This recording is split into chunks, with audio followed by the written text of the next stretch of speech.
We're joined now in studio with head coach June Jones. Coach, did you get a sense of the Aggies, maybe even in that first drive, 4th and 1, they decided to go for it, end up scoring there? Were you like, okay, they've set an aggressive tempo to this? Well, I told the players last Monday, and I reiterated it again the night before the game, that the Aggies were going to play one more game, and it was going to be this game.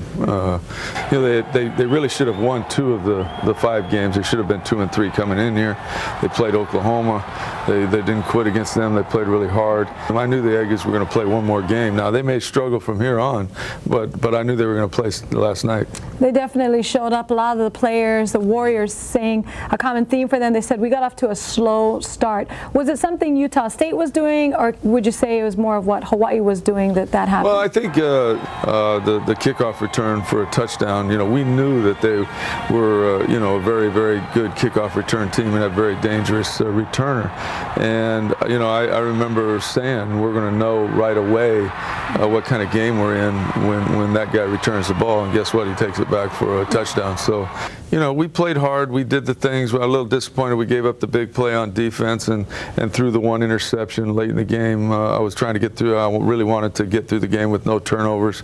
But we did what we needed to do to win, and that was good. How bad did Colt tweak his ankle, and whose decision was it for him to stop playing? Was it yours? Was it his? I was putting him back in, but the trainer said he had to be retaped, and he wasn't ready to go in. So, I just put Tyler in, and Tyler's a baller, and he loves the game, and I knew he was going to throw a strike the first play. I knew he was, and that's why I didn't hesitate calling the pass that I did. Do you think that Tyler, because he had that start against Charleston Southern, he has a different air of confidence, and that maybe played into his success last night? I think every time he has played, he's played well, and I have confidence in Tyler. We hope that he doesn't have to get in the game in those situations, certainly, but it's great for the team to know that he's there. Every quarterback has his certain strength. What is Tyler Grunke's strength? Well, I think he's a competitor. He's very accurate with the passes, just like Colt. I don't think he's probably as pass in, pass out, but he can throw all the throws. I mean, he's a competitive player, and he wants to win, I think, more than anybody on the field when he's out there. How about the return of Jason Rivers from that back injury? Quite a comeback, 1 of 3 receivers with 100+ yards. He's now also 3rd receiver in UH history to reach 3,000 yards for his career.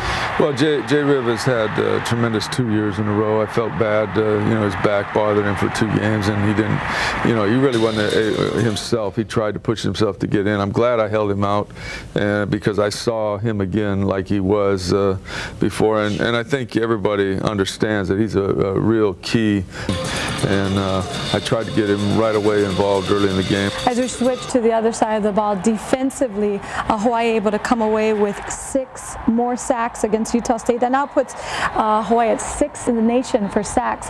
What can you say about defense? What has changed that they're able to get to the quarterback quicker? Well, I think Jeff Reinbold and Greg both do a great job with the schemes and the intensity of getting off the football. Obviously, Greg, we do a lot of zone blitzing, and we have a lot of sacks from the zone blitzes too.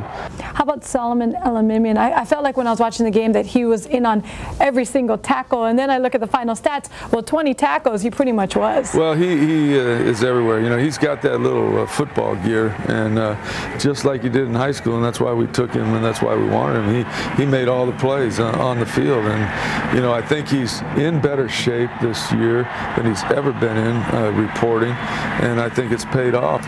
Coach, right now, as you look at the game, you guys are still undefeated. What needs to be done? Where is there room for improvement going into the rest as we look at the second half of the season? Well, I think because we have made some big plays on defense, you saw it, and I told Greg after the Idaho game that I thought there would be a lot of trick plays, a lot of pump fakes, and that type of thing. So we're going to have to improve that part of it, but we're not going to change how we are, and our corners are going to take chances and do things, but we got to have other guys cover up when we do. And I think offensively, I think we just have to keep taking care of the football. We won a couple games with a lot of turnovers.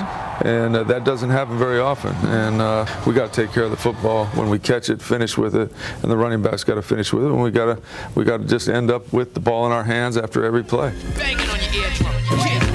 We haven't finished with the coach just yet. When we come back, JJ discusses San Jose State and another chess match against the mentor, Dick Tomey.